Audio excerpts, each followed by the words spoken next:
Alrighty, guys, welcome back here to not ESL, to Town Hall. Welcome to Town Hall episode number 63.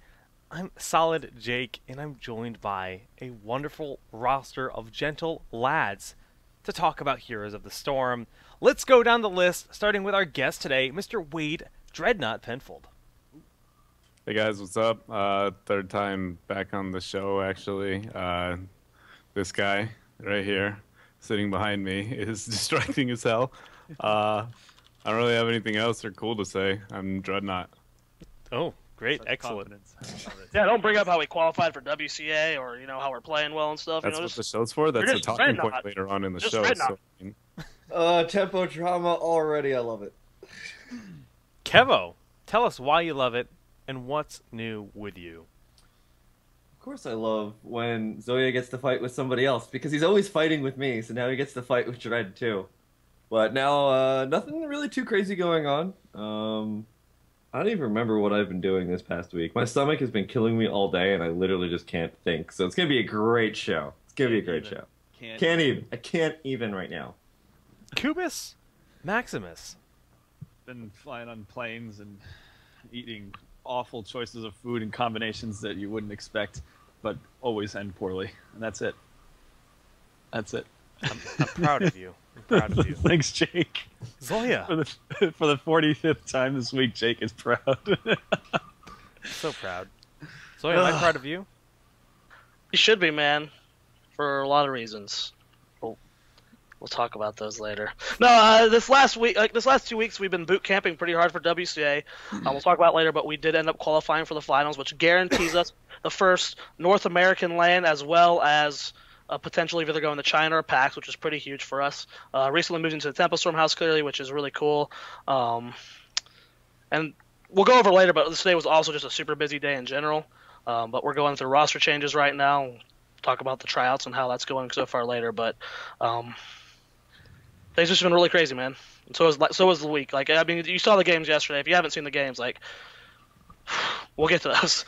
We'll get to those. Yeah. Well, today's topics are, in fact, WCA America 2015, which the first 3 days, I guess the round of 8, the round of 4, they have happened. We're talking about the BlizzCon, the road to BlizzCon, which was just announced today with $1.2 million in prizing. And last but not least, the new patch, which of course did come out this past week with Kael'thas and several other changes. But before we get in there, let's talk a little bit about WCA. Now this was an adventure, Kubi, and this was your first time ever experiencing a studio broadcast. Walk me through how you felt. Well, first of all, you're selling your home build studio a little short, don't you think? Well, that's okay. It's all nice. Right. It's nice. Yes, okay. All right. So what me and Jake are used to doing, casting out of the studio in our house here, is that Jake, of course, has control over everything. He's got all the knobs right next to him, so stuff goes wrong. It's all easy to fix right there. But when we're casting in a studio, there's, ridiculously expensive cameras like 40 feet away. You have to swap where you're looking back and forth. You have a producer in your ear telling you stuff all over the place. It's very different. You have to do rehearsals. Got to make sure you go through things in the right order, say X amount of stuff all over the place. Different from, I guess, the more laid-back style of stuff that we do here. But a good experience overall. I think it went pretty well. Yeah, from the casting side, it was definitely a fun new experience. But from the player side, we actually had a little team called Tempo Storm qualify for the finals. Sure did, and after probably one of the most stressful best of threes I've ever played in my entire life. Yeah, so that's fair. So our practice room is on the second floor. And just to jump straight to game 2 after that ending. If you haven't seen game 2 specifically, it is the closest game in the history of Heroes of the Storm. There's never been a moment that there's been base races before, but it's 5 teams pushing as one. Who's gonna push faster? I don't know. But this was actually an intense 1 versus 4 race with someone trying to delay, and it came down to the very last second. And when we killed the core, literally all 6 of us jumped up and just started it was just. I thought the floor was going to break because we were just all freaking out so bad. There was so much adrenaline in that moment. As it was being played out, I was watching Arthlon, and he was actually shaking as he was on the core and stuff. it was an intense moment, and it was a sick win. On the other side of things, Kubi and I were casting that match, and we were in basically a big warehouse with ceilings that are probably 25 feet high, a very large, very empty room in that environment, but it looked cool for the setting. We were yelling so loud we could hear our voices echoing through the building, likely disrupting all of the office workers who were trying to do their job. We were just booming voices because it was nuts. What's funny about that is I went back through and listened to like the ending of that game, and they have compressors built into the equipment, the audio equipment, so that when we yell, it doesn't destroy your ears. I guarantee you we were at least yelling twice as loud as what you hear coming out through the speakers, because it was ridiculous. Like, we're wearing soundproof headsets and we can hear ourselves bouncing off the walls. Like, that's like we were just off the top of our lungs yelling at that. Too good. Such a ridiculous moment. I was watching. I was like, all right, well, I don't see them winning this at all. And then I saw Arth just moving across, and I was like, nah, nah. And then I was like, well, okay, well, he's not going to survive. I mean, Brightwing's already on him. And then the blood for blood at the last second, I was like, and then I was playing at the same time too, and I just like immediately was like, holy crap! It was so good. So good. So let's talk about that. There's been a bit of discussion, a little bit of argument that if Matt Timmy had held the polymorph out a little bit longer, the result would have been different. Do you guys agree that that is true?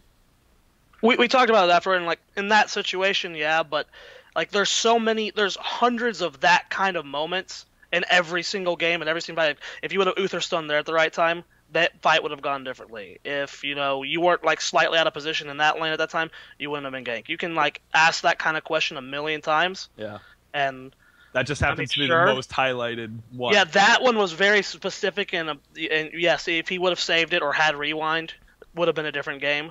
But yeah, like another example of that kind of happening was like, so we go and we pick Timmy on the top half of the map, and then they rotate Jaina up and they take it with Jaina. We isolate with 3 people going top, and then Arthalon goes out thinking Jaina's isolated, and then so like the argument is like, what if Timmy saved his poly? Well, yeah, that would have saved it, but like also Arth takes 1 step too far forward, gets ETC stunned, blinks in order to survive, then gets blinked engaged by Jaina. Think about if we had a man up. That means we're going to get this DK no matter what. We're either going to force you in a bad fight or we're going to get the DK. But then instead, because we had Arthalon get picked, that was close in the first place. So it's like there are so many points where that 1/2 a second decision ends up like winning or losing the game. So it'd be like, well, if Timmy had just done this, yes, it would have changed the result of the game. But it's like there's so many points where that happens. Yeah. It's always, a lot of people like to do that kind of stuff. It's interesting to look at it as an exercise of just like, okay, how could have played this better? But if you're like a fan sitting on the sidelines and you're like, oh my god, I can't believe this person did this one thing and it completely cost the game. It's like, yeah, there's a billion of those things that happened up until that point. Like, yeah, literally an infinite amount of different choices that everybody could make. Yeah, it's like just a lot of like terrible pressure on like Mad Timmy, because it's like, yes, that one moment could have been done differently, but if Arth hadn't gotten picked before, then we wouldn't have had a 4 versus a person on the court. It would have been 5 on the court instead. Just a completely different situation. Like you can't be that hard on it, but yes. Technically, if he would have, saved the polymorph, yeah, sure. Yeah. Well, it was a pretty tense moment, but let's talk a little bit more about this series because Zevron busted out something new. They busted out Promote. Now, in this is a new patch, right? We expected to see new things in the new patch, and we saw many new things, including a new Barak, yada, yada, yada. We'll get there later. But what Zevron did in particular was go Brightwing Tassadar, pick up 2 promotes, and apply a fair amount of split push aggression with it. What did you guys think when you first saw this? Were you expecting it at all? We kind of were expecting a different version of it. So we had seen up until for like the boot camping session beforehand, like we had never seen somebody use promote specifically, but a new version of like where we take Vikings with Sylvanas and then you like do the split early on with the Vikings duo soak and 4-man pressure, and it was kind of a threat. And we realized that like pushing could be more of a threat than I guess we've given it credit for in the past since the Asmodan patch kind of fell out. but then we never really saw a promote. And then we saw 1 to 2 promotes come in, and we scrimmed against it, and we did really well with it. And we thought it was a pain, but nothing that we couldn't handle. But then when it was executed more effectively, we realized like the pressure that promote brings to the map is just insane. And it was kind of like it was something we thought could happen, but not nearly as effectively as it did happen. So it really caught us off guard. All right. Follow-up is, was that the reason you guys sniped Brightwing for Game 3? Absolutely. It's a mix of two things. It's obviously the promote is powerful there, but Brightwing is the core of that composition because she has the split push ability with the promote. Tassadar has the promote, which is helpful, but he's not always sitting in a side lane pushing. And when we took the Brightwing, we didn't go promote. I don't think. We did. You did. We did. Yeah. Okay. Yeah. It was Maelstrom that didn't go promote. It was Maelstrom that took the. Because we're like, Zevron was running this, and then all. Telestars running. Which was cool to see. The Brightwing's the core to that composition, and it was a really good reactive draft from us because that's the reason it's so strong is the Brightwing. Tassadar helps a lot to that, but the fact that she's always in a side lane until a fight happens, soaking the experience, and then adding that extra push is the scary thing. When we first saw it too on Game 1, it seems strange, like if we realized it was that effective, why would we let it go through on Game 2? And we just expected with such a small map that you want to get the same like effectiveness out of the split pushing, but it's not even like how fast it sieges, is that it's impossible to clear the wave fast and effectively. So then it was like we would try to clear a wave and then rotate, but it's like we took so long just to like clear that minion wave that we didn't really get to rotate in time, leading to them getting another objective and another one and another one. We were just like, it's so hard to like get to them at this point to force a fight because we knew we had the better team fight and that's all we wanted the whole game. And it just felt like there was like almost no way around it. So then Game 2, we let it through and it still wrecked us. And then Game 3, we're just like, the only way we can lose this, like we think we're the better team, like just as long as we play a more standard game that we're used to, we're gonna take this. Like remove their strategy, play them in normal. So how do you do that? We banned the Vikings so they couldn't do the 2 Vikings and the 2 lanes and the 4-man push in a different one, and then we took Brightwing and it was like, there you go. You have to play us like normal now. We're gonna take you. Yeah, remove the cheese, we're the better team, we win every time. So you think that's cheese? You think the double promote qualifies as cheese? Because Jared, you always like to be a little rigid. The leading question. Dredd says no. I say it's pretty cheesy.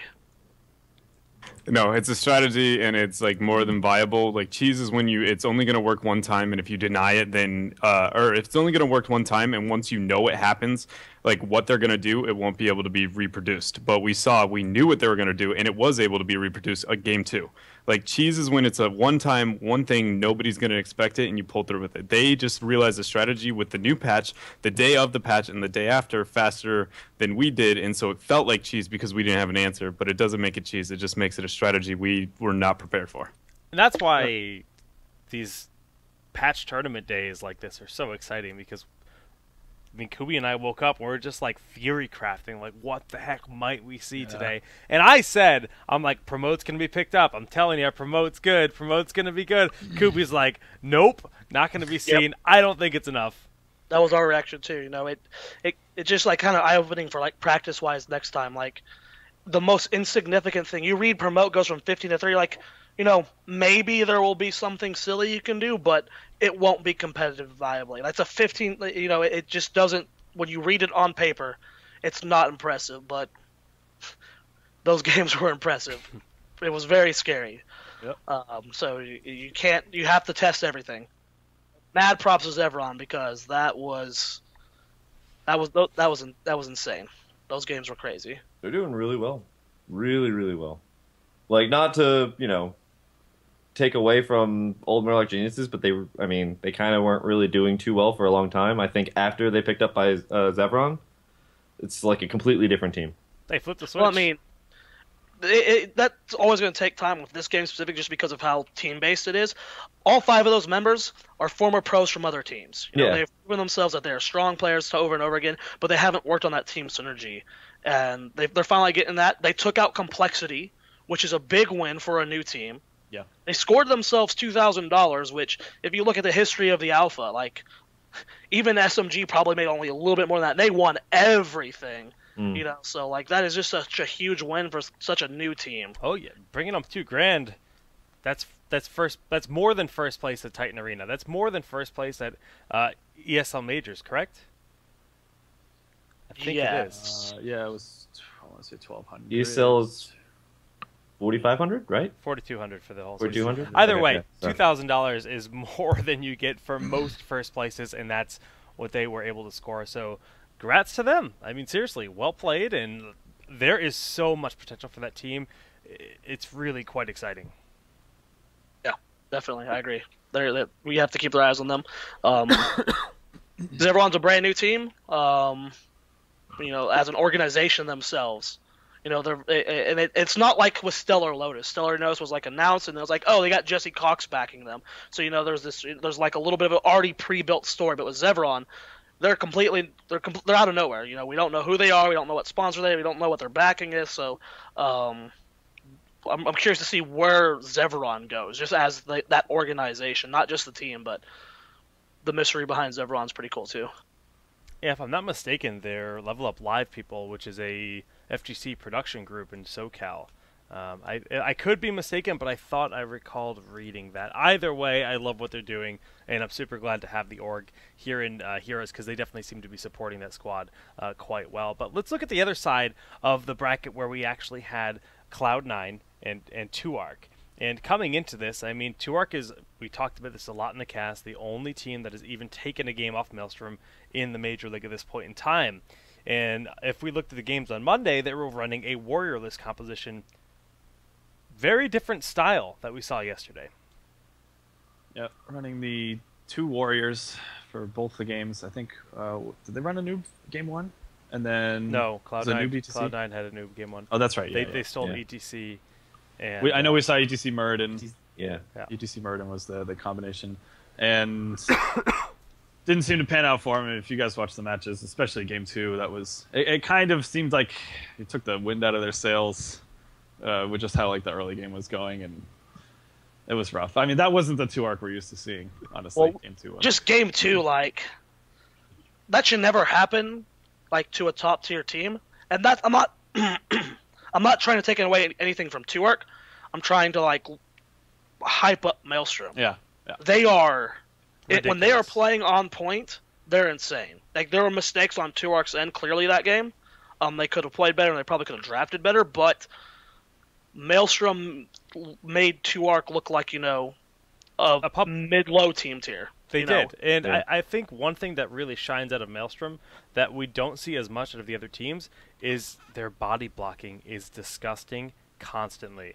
Like, so many fights, they were just dwarf tossing in and just getting the second body forward, and just like, no, you actually can't escape. We're going to do whatever we want in this situation.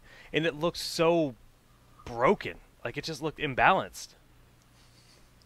Were they using the, I forget actually, if they picked the talent for move speed on Dwarf Toss at 7? No.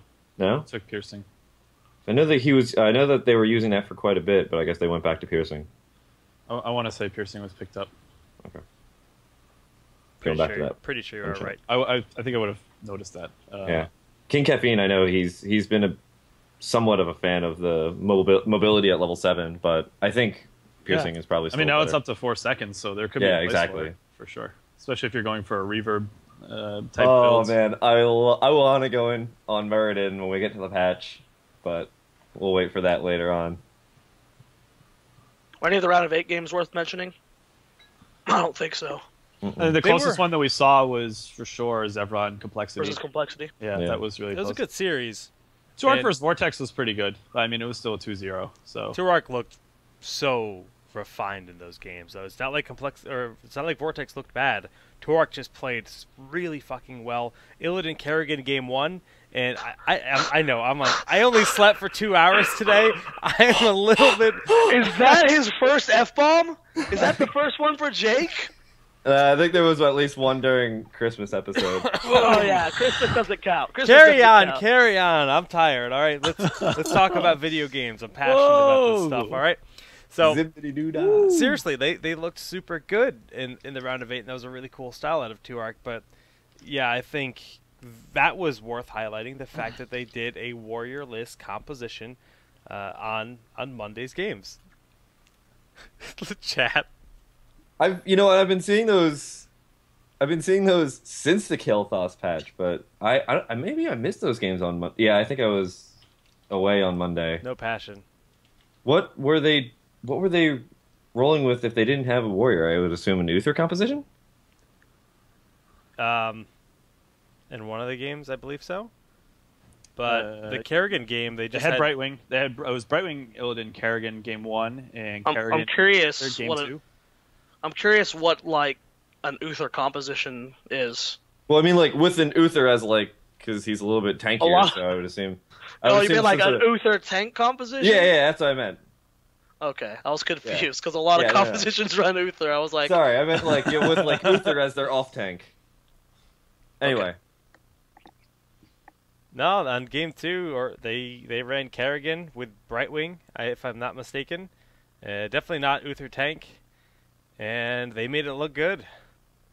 Glaurung talk will come, guys. Glaurung talk will come. I know you guys are hungry for that, but we're talking about WCA, and those compositions were very much complete just confidence in their ability to like pick fights. That's what it seemed like. You can only run that kind of composition if you know that you can weave around the enemy team's tanks CCs, and if you can sustain those two, especially in the first game, the two melee assassins, if you can sustain them in the fight, then you're going to win every time. But that's difficult to pull off that consistently. And so, yeah, absolutely kudos to 2Arc for being able to run that style and then switch to something completely different in round of 8, even though it didn't pan out as well. It just goes to show you the huge versatility that team has. great. Great! Thanks, Jake. Great. This is Jake off 2 hours sleep. I love 2 hours, Jake. 2 hours sleep, Jake. Great. Great. Proud of you guys. All right, so where are we? We are in Town Hall Heroes, episode number 63. Are you doing the intro? What's happening here? WCA. I can crashed. Reboot, abort, retry, fail. Jake is broken. He's right. Like, what is going on? Jake just like held his position like this, and like in his eyes there was that little blue screen of death. It was like a legit reboot. It was just like, "Hey guys, welcome to Town Hall Heroes episode." WCA, we are now down to 2 teams. We saw a lot of great games this week. If you guys missed them, the VODs are not quite on YouTube, but you can go to twitch.tv/WCA_America for the past broadcast. But moving forward, we have Tempo Storm and Cloud9 Maelstrom qualifying for the finals, which means they're going to be flown out to Burbank, California for the June 1st finals. First place gets $10,000, and they qualify for the final event in China, which will have a prize pool of over $100,000. Now, second place, they get $5,000. So either way, each team is guaranteed $5,000. And second place gets flown to the event in Seattle. They get to go to PAX Prime. From what I understand, first place, yeah, they get to go to China, but for the PAX Prime event, there will be the top 2 teams from that event will also go to China. So there will be 3 teams from North America represented in the Chinese finals with that $100,000+ prize pool. How is Tempo Storm going to prepare, especially with roster changes, for an event of this caliber? Why don't you just take a giant boulder and just drop it? No, like this is by far the single most important tournament match the team has ever had. All right. So, and let us, before we even get there, let's talk about this roster change. 4 parts to question. Okay, so in case you are unaware, don't follow me on Twitter. We are holding tryouts right now. We have, as of this morning, released Glaurung from Tempo Storm. He is currently a free agent. Reason being it was never performance issues. There were too many personality clashes with him. It's not that he has a negative personality. It's not that he's like individually a toxic person. It was that he didn't get along with a few members on the team, and that mainly has to do with he is a very strong and he takes control. He's a leader. He was a shot caller for Glorious. He led that team to many victories. That just didn't mold well with our team. And we decided that it would be best to part ways. Hopefully he gets picked up by someone else because he is a fantastic player. I'm sure he will. Jared, you're so sad about this. It's adorable.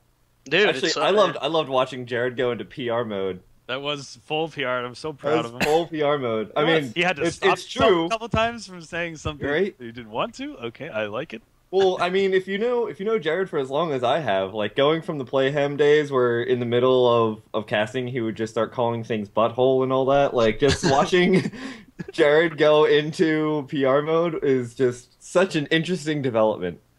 But let's approach this with a little bit of seriousness.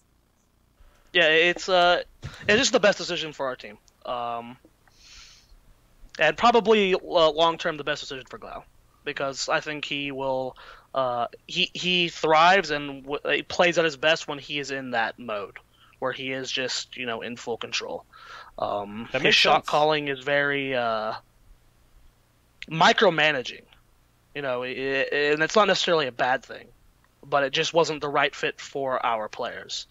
For other players, though, I could see that being exactly what they need to get better at the game. So, I mean, we've been watching Glaurung play this game for a long time, and he is ridiculously talented. So, teams out there looking for new assassins or warriors, seriously, hit him up.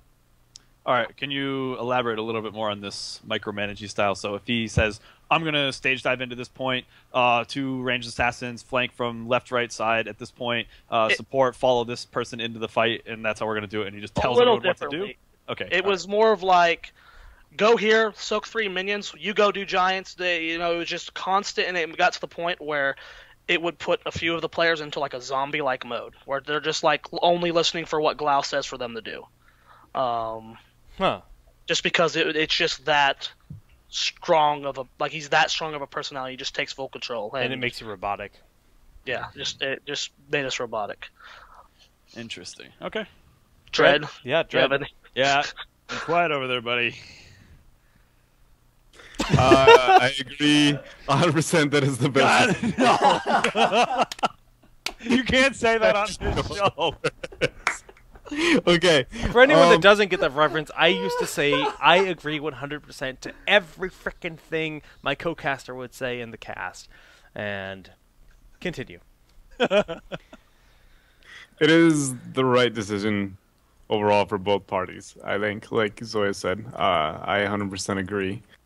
And really, there's I don't know. It's it was very micromanaging oriented, and it's not a negative thing in any way. It is 100% just not working well with the situation that with the remainder of the team is what it comes down to. So I'm excited, even with you dropping the boulder as put before of the pressure that may be on for the biggest tournament to find a new player and then still compete.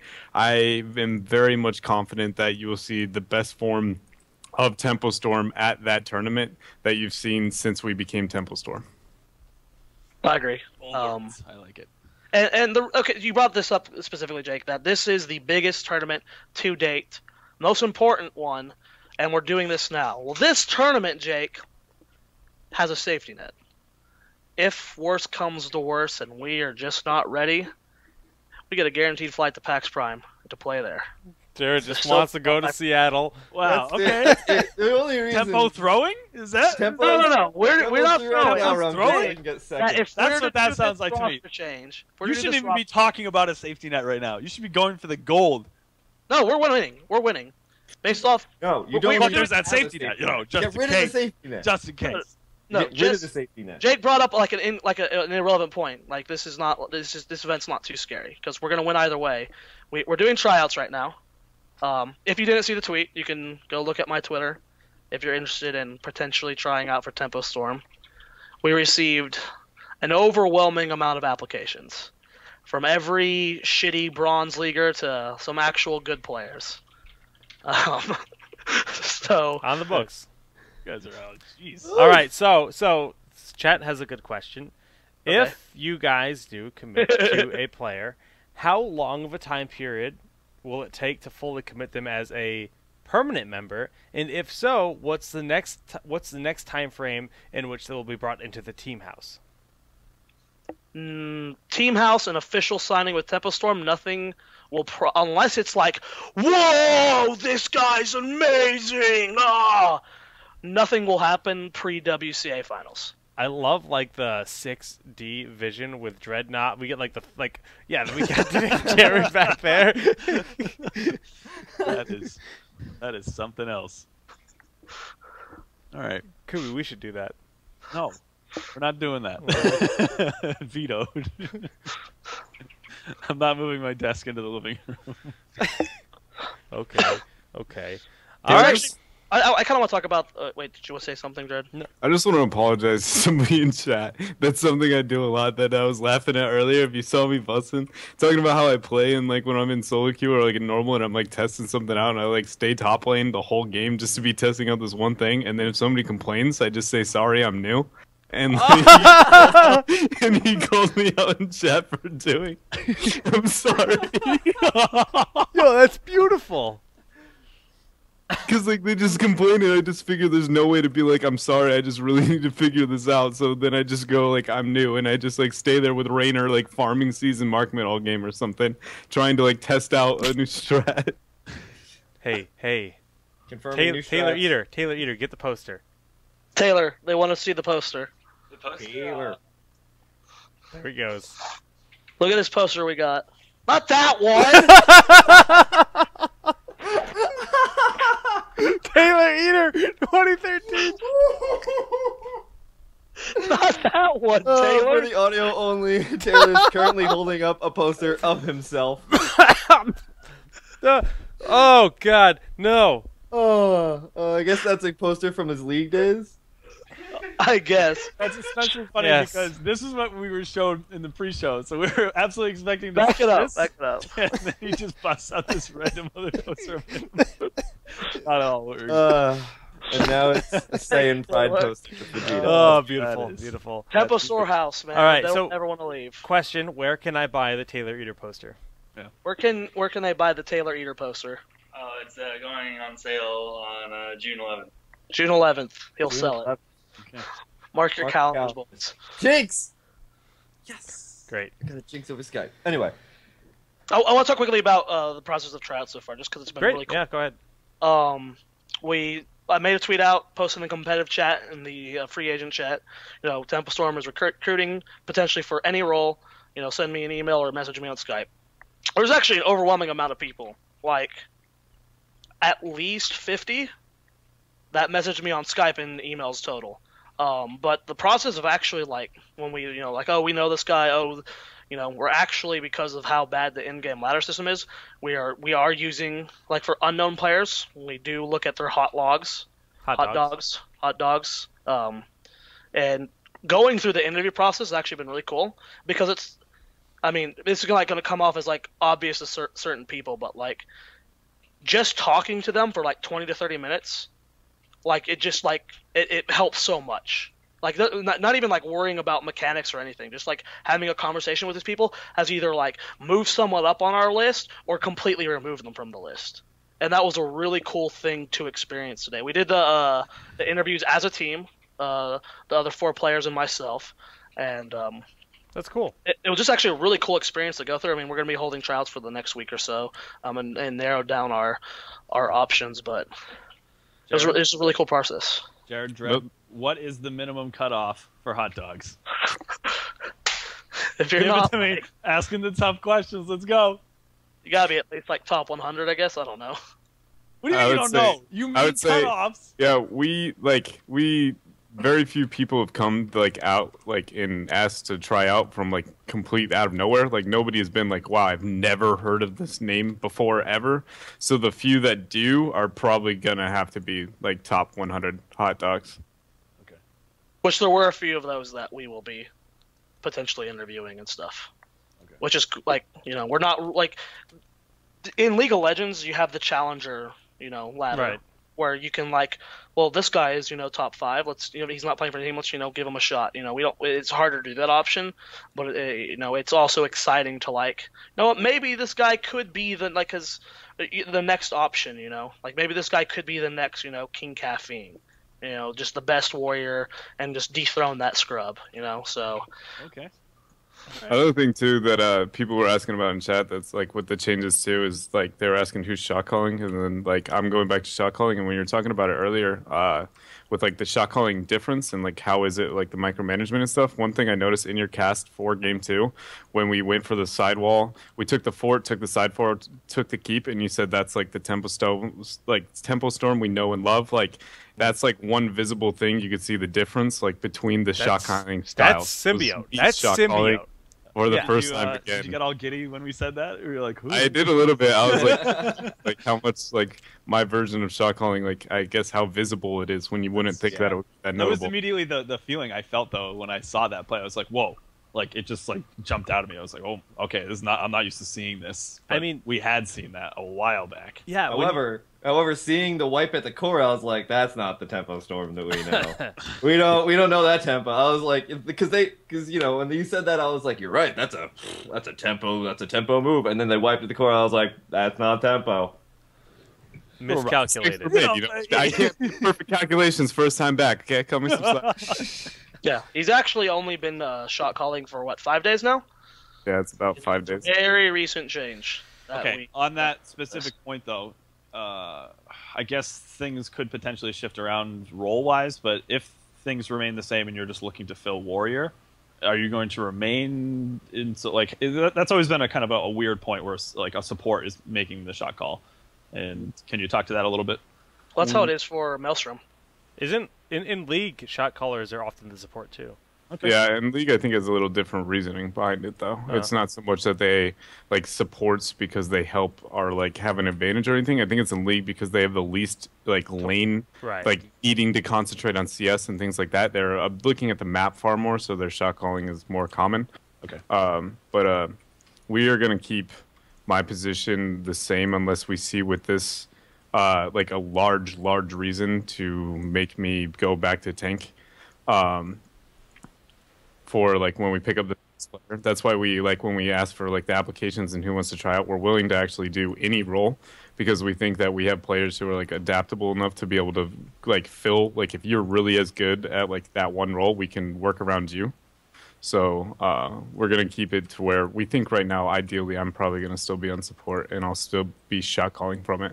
And I think it's different, but I don't think it's worse. It's harder to call engages, but it's easier to call disengages.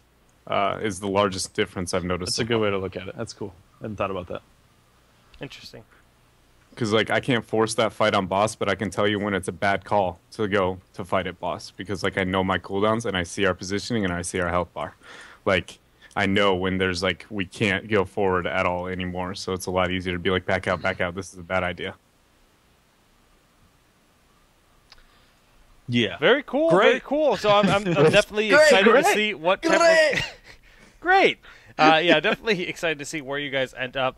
And I'm going to take this moment to interject with a quick plug for the t-shirts. We are down to the last 1 hour and 20 minutes of our campaign. This is your last chance to order a Town Hall t-shirt. And we're full on plug status. Let me find that right button. Does it work? Oh my goodness. You can see the timer is ticking down. 1 hour and 20 minutes remaining. But we have surpassed our goal of 40 shirts. We sold 46 shirts. So thank you guys so much for supporting us. That means we have over $200 going into the prize pool for a tournament. We are going to do a Town Hall Invitational. The teams, all the details yet to be announced. But at the minimum, every single dollar made from selling these shirts will go into that prize pool, and then hopefully even more than that. And get the V-neck, because people who wear V-necks are cool. God. It's just sick though. I don't know what the goals for the rest of the guys was. I was happy when I would have been happy with 20. We doubled that, and we've gone over, what was the Jake goal.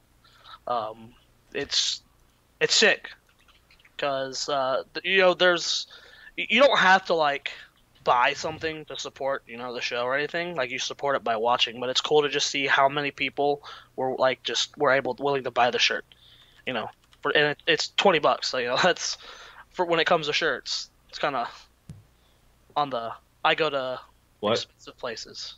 You go what? His shirt, I got 20 of them for $15 at Walmart. All right.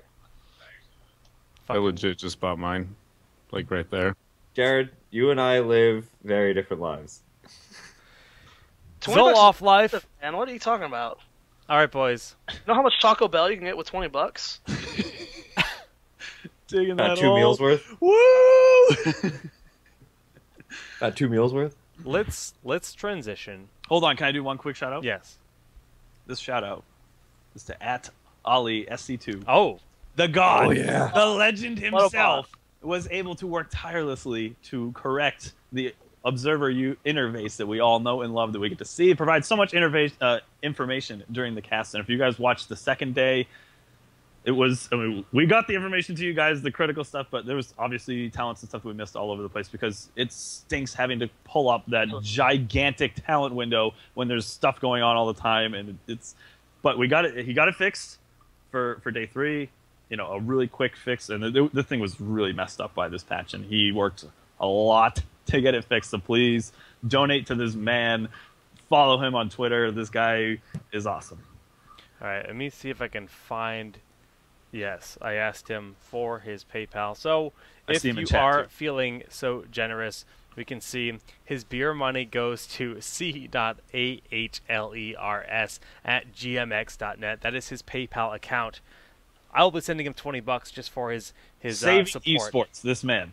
He really did save not only WCA but some of the European broadcasts as well. Puts in a lot of time to make our casting interface look nice. I just want to go because people keep asking about the Tempo Storm house and what it's like. I want to do a quick 5-minute circle jerk. This is what it's like living in a Tempo Storm house. The day or two after I moved in, I'm at the store. Everyone's asleep except for Arthlon. I call Arthlon, and I'm like, Arth, do we have a toaster? I'm thinking about buying some food for it. Arthlon's like, toaster? I'm like, yeah, a toaster. He's like, yeah, we have a toaster. I'm like, cool, so I'm going to get food for it. He's like, okay, yeah, get a toaster.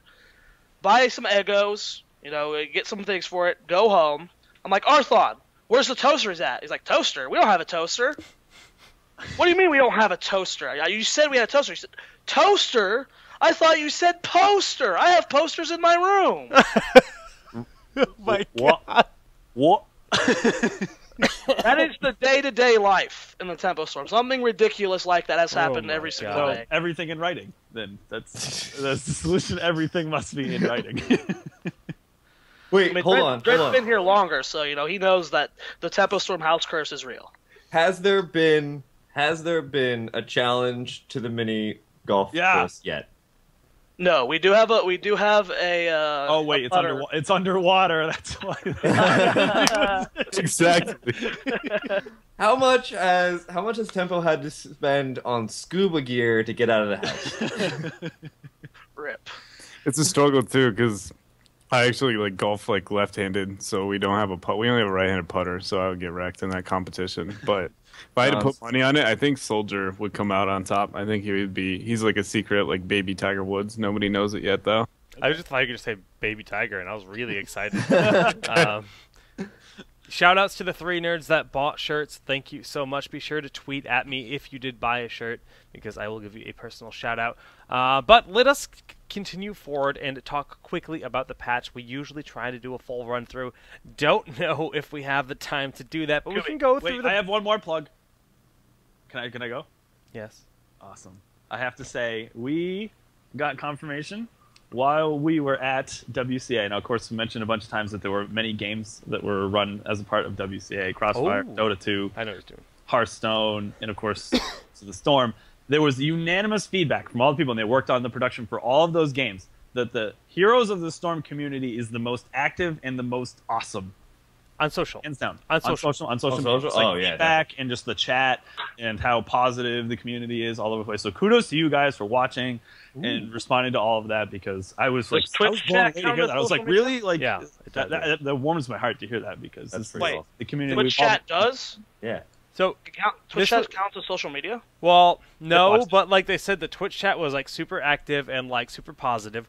The Twitter, Positive. the Twitter had never been this active for any of the other WCA games. So this was a first, and they even gave massive shout outs to Mr. Cia Steve. So he killed it as an admin. They're like, yo, your admin is amazing, and he nailed it. So Wait, Steve? yeah. He's amazing? Yeah. Thanks, Zoloff. I couldn't hold the face. I Hey, love you, Zoya. man. Yeah. Great.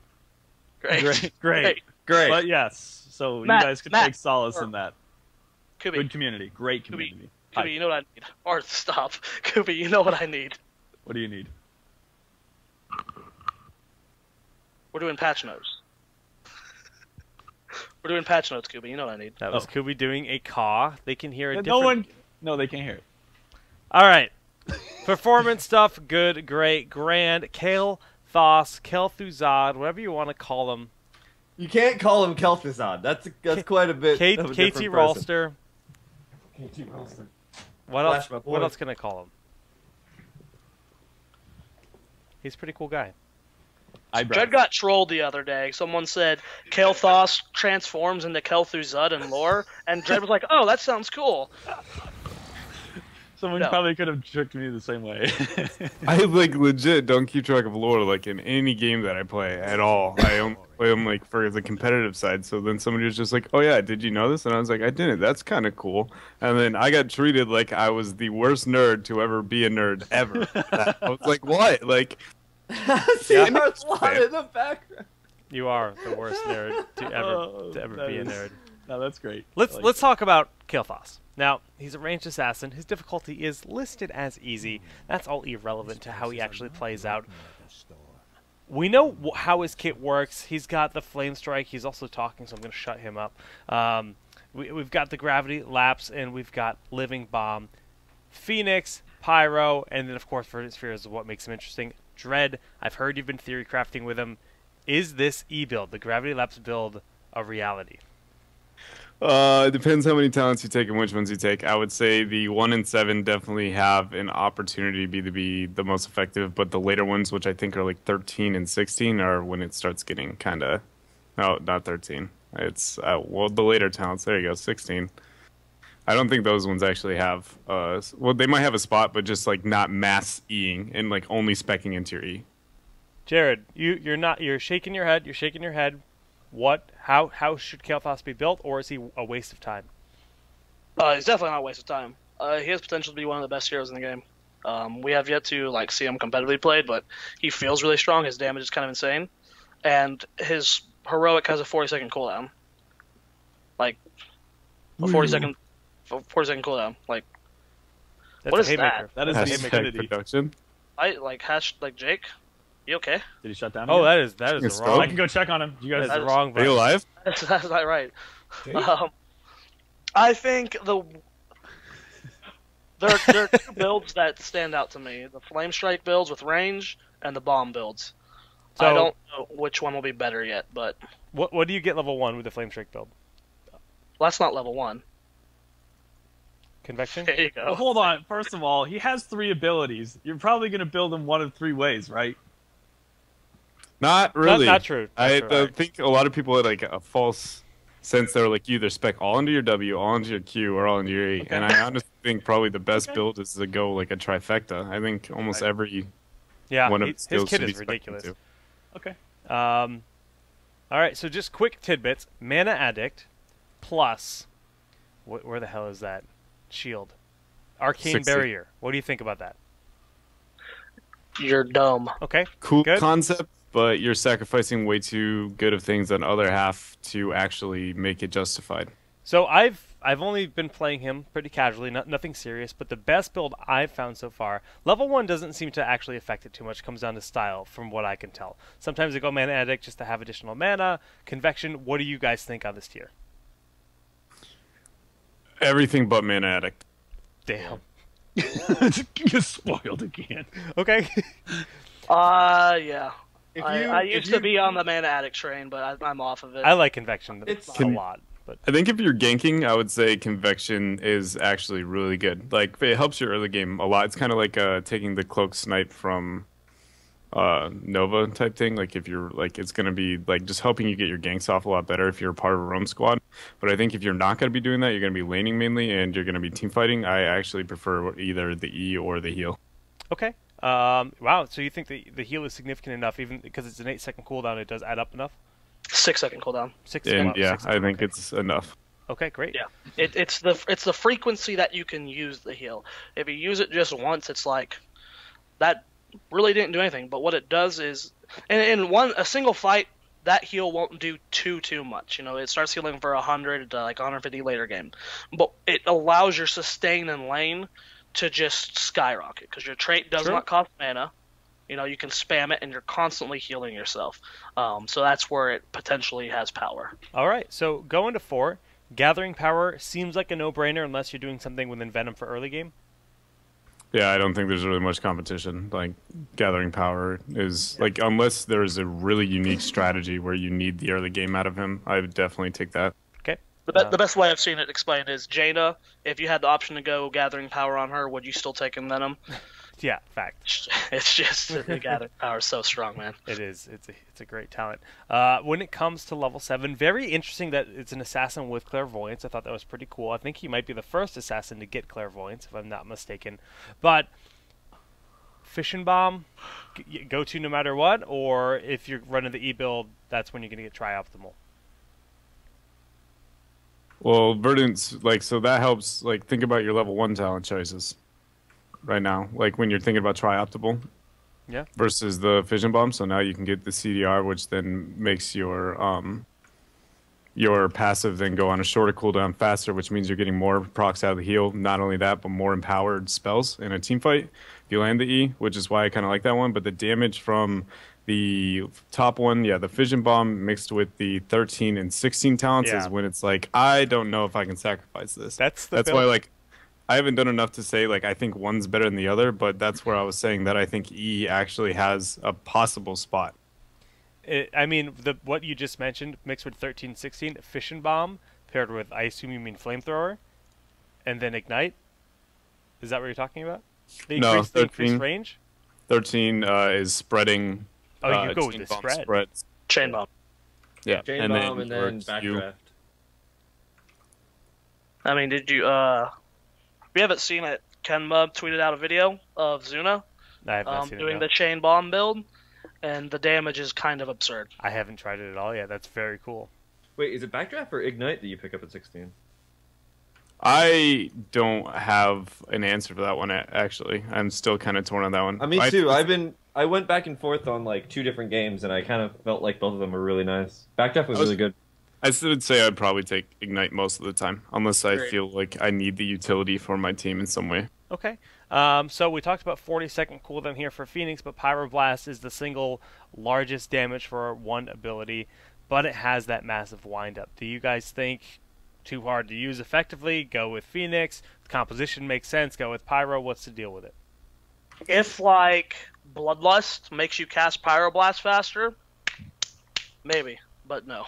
Other than that, there's like a 0%. I don't know. It's such a big windup, and there's so many ways you can avoid the damage. Like, you have Divine Shield, Ice Blocks, Brightwing can just phase shift away, just teleport across the map and it avoids it. There's just so much. Okay. It's so easy to interrupt. Yeah, even It's like just... Panda Pals will ruin it. Like, I discovered that today. It's like, even in a best case scenario, how much more effective is that ult compared to Phoenix? Like, you have to legitimately be standing still in the middle of a fight, close enough to a target, and then they have to be grouped as the slow projectile like flies out, it just doesn't make very much sense that that situation's almost ever going to happen. And then like the few where it does work out, it's still like, could I have gotten more value out of spending those 2 seconds using my other spells while my one ult, like the Phoenix, is then doing more damage? Like the time that it takes to cast mixed with like the unreliability, it just has almost zero value competitively. Seems like if anything, it would be wombo usage, and we don't Yeah. even see much of that at all, right? Well, most wombos don't have a 2-second windup. Like the only one that does, you would argue Zeratul, but then guess what? Everybody's untargetable within Zeratul's Void Prism. So then, what are you going to get in the first place, anyways? Like it just has almost zero value. The only way I could like possibly see it, even kind of, would be a VP and a Gazlo. Yeah, that's what I was thinking. Wind up for the 2 seconds they're being sucked in. Why do you think they nerfed Gazlo, Wade? Because of Pyroblast. Clearly. That's gotta be. All right, so we talked about 13 with Chain Bomb being really powerful. You think that's just the go-to no matter what, or other styles might make sense? I think he's like kind of like Jaina, whereas even though people came up with a mainstream idea of what they think is like optimal, there's no real right or wrong all the way across the board. I think, like, I would still say most of the time I think Chain Bomb's probably more effective, but I've used Pyromaniac and felt like it was also really effective as well. That was actually part of my original theory crafting on him, was just mass chaining my E's using the level 1, 7, and that mixed with Ignite having Q. It should be if I use my passive and hit 3 people with an E, it will automatically instantly reset my passive. So then you passive Q, that hits 3 targets with Ignite, which then hits a Living Bomb. That means 1 second deep. That's 3 seconds off my E, which now means after landing one 3-man knock-up, 1 Q, I already have a second E back up. 1 second later. So then it's 2 E's with a 1 second delay. And the stun's 1.5 seconds, which means then it should be up again. So it's 2 E's back to back with an Ignite on everybody. That was like my original concept behind him, but So it didn't work out too this hot. difficulty easy, what Dredd just explained, incorrect. Yeah, it's like you're impossible. But hey, you know, Did you get it to land once even? not in an actual game, no. Okay. But I only played it about 5 to 6 games. So I mean, and I think also it might be easier in competitive situations than non-competitive, which seems kind of ludicrous. But honestly, because teams don't move as a unit, having 3 people line up within a chokehold, like for instance Cursed Hollow, is kind of unrealistic. Everybody kind of like in solo queue moves their own way, like one by one, and never like shifts as a total unit. So the odds of having 3 people like walk through a chokehold all at the same time is kind of unrealistic in solo queue compared to like in a competitive scene, everybody's trying to rotate together so you don't get picked. Sure. Jake, Yes. where's Shane's dog? I don't know. He messaged you in game. He can't find his dog. And I'm curious. What? Shane?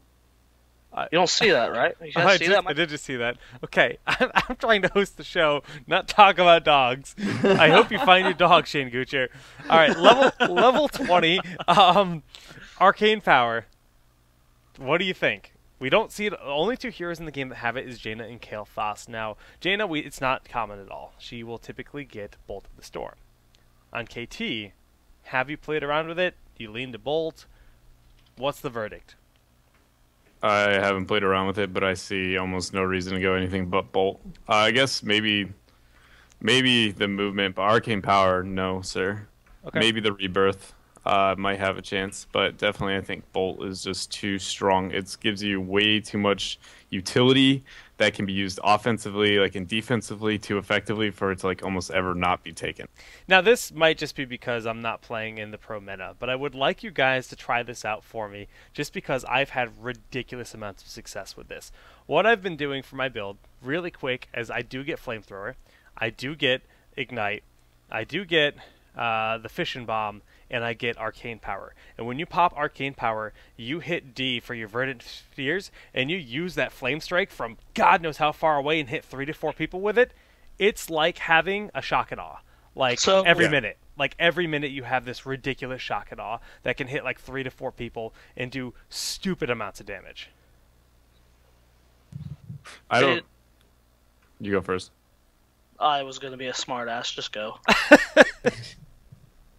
It's like, it definitely like it could be useful, and like in your head, like a lot of things that come down to like when you think about like, look how sweet this is, and like it can be effective, but it's not whether or not it's like always effective or more effective than what you're giving up is the real question, and it's always really hard to answer. I think it definitely could have a shot, like, but he also has almost zero mobility, and think of how many characters in the game right now, especially with that low of health pool, are competitively viable without an escape. Like, that's a great point. Jaina has sprint, at least an attempt to do it, and then Vala, Falstad, I don't know who else. Everybody, even tanks. The better the tank is, the one with the most mobility. Like, mobility is an extremely important thing. The only class that kind of lacks in mobility is like support overall, and then all the rest come down to just who has like the best in mobility mixed with obviously other factors. But I just don't see you giving a chance to give up the only moment you have for mobility on him. Well said. Well said. Well, we can actually continue forward with these patch notes pretty quickly. Great. That's Kael'thas. That's Kael'thas. Who else saw a lot of changes? I'm scrolling through the list. PTC. Healing Ward. All right, suck Healing Ward. Rip. Hello. What talent do you take on Rhaegar level 1? Go. What? Do you take Healing Ward anymore? No, Do you not get the take bigger Healing Ward? totem. You don't. You get the bigger totem. Bigger totem is best totem. I picked it up and it's so bad. I was like, what do I get instead of Healing Word? All these talents are just ass. They're just so bad.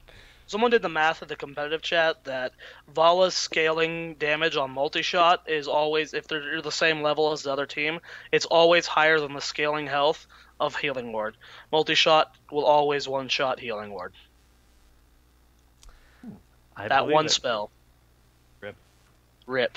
That's on like every team ever. That's really bad. It just seems like we even saw it picked up. We saw Healing Word picked up in the tournament this week, and it would always be used behind, way out of the battle, like to help keep healed up and keep in the fight a little bit longer. And I definitely do see a place for it, but not like it was before. And if you can think about Healing Ward, it's just gonna be harder for positioning. If you can force that Vala to overextend a little bit, you put that Healing Ward like way back and like in a place, and she steps forward with it. In some ways, it can be used as bait. I don't actually think it's useless, and I don't actually. Yes, it makes Rhaegar worse. Yeah, sure, he's not as good of a hero anymore. If the Healing Ward's so far back that Vala would have to step forward to hit it anyway, then the team's not within the radius. For the most part, but they can step back into it. It lasts 20 seconds, right? If they're getting some use out of it, it's still not horrible. It's an AoE heal. It's nowhere near the extent that it was for 10 before. seconds. 20 seconds. No, 15. It says 10. 36. Blue, 88. It does not last 10 seconds. It lasts longer than that. They took 5 seconds off, yes? Okay, No, beyond the argument on the viability and the usefulness of it all, let's say like in an ideal, like that it's like a great spell and it's still awesome and like using it and everything. Think about the like niche scenario that you're like coming up with right now, Jake, and what you're sacrificing for it now. Well, Your argument is like, well, then what about like the Vala and the heal? And it's I'm like, only- Rhaegar, I'm what if only- I had taken less mana on my Q even on Rhaegar? That means that I would be able to spam that heal better, more effectively on her, meaning she wouldn't need the healing word in the first place. So why do I even risk it on making something one-shottable? dead talent. Dread. Yes. Calm down, man. Don't need to Sorry, destroy guys. them. Just like, Sorry. Jake, you got bodied. They did reduce it to 10 seconds. Yeah. Oh yeah, screw that talent. Get out. Get out. No, that's You're like, actually well, just what about horrendous. characters- Like, what about the characters that like don't have anything else at that tier? Like, what could they be taking? And then you're like, oh, wait a minute, that would be Tassadar. What else did they buff? Protect the Promote. shield. Yeah, promote. So then you're just Both like, are better options, yeah. I was Every only fighting for its viability on Rhaegar because yeah, and I he has was ripping totems the- and his should be better. But then everybody no, else. Rhaegar's dead to me. Brightwing Life, re-engage. New waifu acquired. Alright, more patch notes. Promote, we already talked about. Is Jared gone? He's just quiet. Ice block.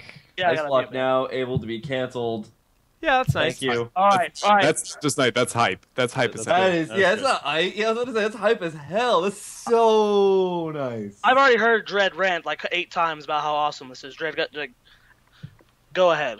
Talk about why it's so great on Okay, Brightwing. so it doesn't matter even like any character. The reason why Ice Block was like shitty in the first place is because no matter how you use it whatsoever, except for one character, Malfurion, did it ever really have like a purpose. All you were doing was denying the amount of damage that was going to be coming onto you specifically, and that leads to one of two things. You're either a support who's not helping his team for that entire duration of time, or you're isolating yourself so you don't die as fast when you're about to get picked. But almost on every character, that amount of time that you're like isolating is just delaying the inevitable. You aren't actually saving yourself.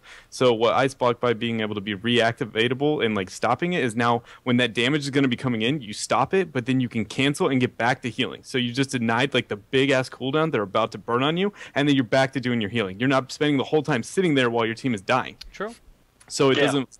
So, like, the only reason it ever made sense on Malf in the first place is you're like, I can pop Tranquility, it's going to heal me, and it's going to be healing my team, and I can just sit in the middle of, like, a Lightning Breath, for instance, go unscathed while my team's getting the Trank. Like, this makes sense. But on every other character, it was like, say, like, Tyrael Judgment's in on Brightwing, and she decides she doesn't want to burn Cleanse on herself because guess what? She's got Ice Block. Well, all that's going to do is lead to the rest of the team just getting destroyed for the duration of the Ice Block, and that's no longer the case, and that's really awesome. I hope to see some, like, top-level plays from a lot of people when it comes to, like, okay, so, like, one of the biggest counter arguments, like, or counters, I guess, if you will, to Malf right now is Nubrax Web Wrap or Maw to hit them, but technically you can Ice Block both of those spells and then cancel directly after, like, things like that, like, to Brightwing and stuff, just, like, any of the healers should be able to juke, and, like, it just makes them way more versatile and, like, can do a lot of awesome things now. Yeah. There's also a lot of setup with, like, that is denied. When you Ice Block, every player knows every competitive player knows the feel of what time Ice Block's going to drop. So you set up your Jaina combo to hit right when Ice Block falls. You can now cancel it a second earlier. They're not ready to combo, and you're saving yourself that little extra burst as well. It's just overall a smarter change. Luckily, they did do there's almost a half second where you can't. Like, if you're a person that's like, oh, I need an Ice Block, and you're, like, spamming it, there is, like, a little quarter-second delay that you will notice your Ice Block, so you're not, like, immediately canceling it. So that's really good game design for Blizzard, because that's what I was doing with just, like, Ice Block! Oops. My bad. Rip. Didn't do that. Very cool. Follow through. Any thoughts? I mean, it's not on Sylvanas. She kind of has her own version of it. Do you think that was the first thing I thought of when I saw yeah. this, and then they made that change. And the heroes that do have follow through, I was looking through the list, and it still seems like they have, like, spammable enough abilities to really get a huge amount of value off of it. It's cool. It's a step in the right direction. I'm sure they're trying to tweak with the numbers to see if it ever will pop up. Maybe we just need to see another iteration of the number increase. I'm not so sure it's going to get used. Not saying it's completely ruling it out, but I'm not seeing any hero that would get a huge amount of value other than Sylvanas. What about I haven't tried it out at all. Nova's new One in the Chamber talent, which is basically follow through stimmed up. It's now at the 80%. Still going to be the armor piercing shells. Anti-armor shells. Anti-armor shells, yeah. I mean, I haven't played with it, and like unless someone does like the math, like even if you're like I don't know, you'd have to have like a perfect rotation on your spells and constantly using them every time they're up and auto attacking perfectly every time for it to be possibly better pure numbers wise. An additional 80%. So that means it's a lot of damage. The actual attack does 180%. Yeah, 180%. And then you have to consider the anti-armor shells is 250%. So if you're able to line it up and stick around long enough to get 2 spell rotations in weaving through your auto attacks, technically it's better if you can get the third one. Awesome. Yeah. So yeah, it has potential. But how often are you able to stick around in that spot with Nova to get all 3 rotations in? The other thing is even if you're going for the clone build, the anti-armor shells also affect the clones as well. So I don't think this ability would affect the clone's auto attack. So it would hurt if you're going for like some sort of like lethal decoy. Yeah, lethal decoy. And then like in your head, it's like, well, even if the damage is higher, why am I picking Nova in the first place? I want her to die. The minute I reveal myself, I want them to die. I don't want this delayed over. Like, I could have taken Vala. Like, why am I a Nova right now? If I was just going to do damage over, like, 4 seconds, I could have just taken Strafe and a W, and that would have been the equivalent. So it's, like, counterproductive to the intent of picking her, along with the fact that it's unrealistic. It just still doesn't seem like it's the right way to go. Granted, I haven't played with it yet either, so I'm just going off of what I thought when I read the patch notes. All right, well, moving through the list, we're going to skip over a lot of these heroes because it's smaller Yes. stuff. Let's just go straight down to the Warriors, and we'll start with Anub Arak, who has actually finally started to see play in competitive once more. They've tweaked the Beetle AI. They've removed some of the casting delay on Impale and Burrow Charge. And, Kubi, I mean, I know you've played a few games with him. I thought he was. All right, so I was playing the Beetle build, with just like the full steel build, and it is nice. He does stay up a good bit longer, and with the removal of Healing Ward, that might be the difference. That is what's keeping him alive now, because you don't have those extra Healing Wards, and that will probably equate to about that same amount of healing. He was actually not in that bad of a spot before. It was just kind of hard to fit him in. I mean, we saw iDream running him. Granted, it was with Web Wrap, and now I think running Locusts is a bit more viable as well. I think he might be a top 3 warrior now. Yeah, I think he's probably like 3rd or 4th warrior to be picked, and I think we'll see him quite a bit more. Soldier says that the casting delay removed and the delay, the changes to the Q&E felt like significantly better. Yeah, they do. They do feel better. So that's helpful. That's really, really helpful. Very cool, very cool. So that's Anub. We've, again, started to see him played more. Now we can talk about the Lord of Terror. Dumpstered. He's Not totally dumpstered, but pretty dumpstered. Let's listen to Dread silly theory. Because... No. Let the Diablo Lord go first, and then I. So he got. I'm not going to disagree that there's a lot of changes that kind of hurt a lot of what used to be really good about Diablo, which was his early game. His early game now is a lot weaker. His percent of health is way less. His Soulstone is completely different now. Yeah. I've been playing him in a way where I play it around the Soulstone trait a lot, and I've been going for... I was already starting to lean a little bit more towards the reduced trait, so 60 souls instead of 100 to resurrect. And then now I pick up at level 7 the... increase per soul is from 15% to 25%, and then I pick up Siphon the Dead, which is really nice because it's just like you can just pop Siphon the Dead all the time. It's a 30-second cooldown. What's the 7 talent? That's the increase. So his souls got moved from doing plus 5 health per soul to being plus 15% of your maximum health per soul. Yeah. So until level, what was it, 12? I think it was... it was less, like way less, like if you had 100 souls. But then after that, it's really good. And then if you pick up level 7, that talent, at like level 20, you have like 7,200 health now. I just am not seeing it on Heroes Fire, so I need to... Yeah, it's called Soul something. Soul Steel. Soul Steel. It's on your screen. Yeah, I'm not going to be able to read that. Okay. Hold on a second. That's why you have glasses. So I'm still playing around with... All right, sorry. I'm still playing around with how I want to build him. The slow on overpower is actually kind of nice. The flame aura on flame stomp is okay. I only really pick it up on mines. I don't know. I'm still trying to figure it out. He's a little worse off. That cooldown on shadow charge really hurts. But I think he's still pretty good. I think he's still top 3. That's just me. What about Lord of the Terror? How do you feel about the new talent? It's so strong. That's good. I can't argue how. That seems like a very good ability. It's so strong, but Bolt is so good on Diablo. I'm so torn on which one I want to go for. Like, I still always go APOC, but... Aside from Dying Breath, I think that he has very good 20 options. Yeah. I think for the most part, I go for the Soul Steel, or sorry, Lord of Terror. I really like it. It does so much. Especially because you're in the middle of a team fight, and all of a sudden you've got 50% of everybody's max health, well, cumulatively. Yeah, I know what you mean. It's 10% per, so if you get 5 Pyrrhas in it, it's like, it's weird. No, that's 50%. Never going to be 50% of your HP because yeah, not my HP. But well, yeah. Wait, he does it now, does he? What? Asmodan's the tankiest hero in the game. Yeah. Which is so weird. Has the highest health pool, but... Dread, what are you thinking? Let's hear it. What if he's not a tank anymore? No, don't say it. What if he's like a bruiser, like a Sonya? I've already heard this. But where is he doing? Where are you getting the damage? Okay, that's the biggest issue that I have with the strat is like the wait. She's gonna do damage. She's just not gonna do nearly as much. He's gonna be like heavily like CC oriented. He can't solo tank. Like his job as a tank right now is absolute cancer. Like you can either go like the chain lightning breath build or the lightning breath build where you can just like you used to be just like getting beefy and then you would take lightning breath, you would do a lot of damage and then you'd be like okay, and then hopefully my team fight won the team fight by then. You can't really go the APOC utility style. He's like too squishy for the team fight to get to the point where APOC would be effective in most situations, even with like the minor buff to it. So a lot of it is like you have to pretty much at this point be sitting at a lightning breath unless you have a composition that's setting up for the APOC. Yo, we have 66 viewers on the Diablo discussion. Love it. Anyways, carry on.